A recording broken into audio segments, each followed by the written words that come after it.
Hi guys, today we'll talk about how to fix or how to solve the problem of not available on the application of Calm app.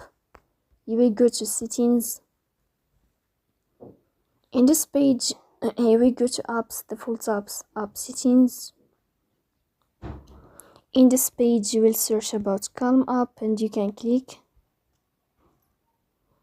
After that, in this page of app info, you will click on first stop and you can click OK. Here you will enter to the window of storage. Then we click on clear cache. In the end, you can turn off your phone and you can wait a moment to restart your phone again. If it's not working with you, then you can update your app on Play Store. So please don't forget to support us by like and subscribe. See you next time in another video, and thank you for your watching and your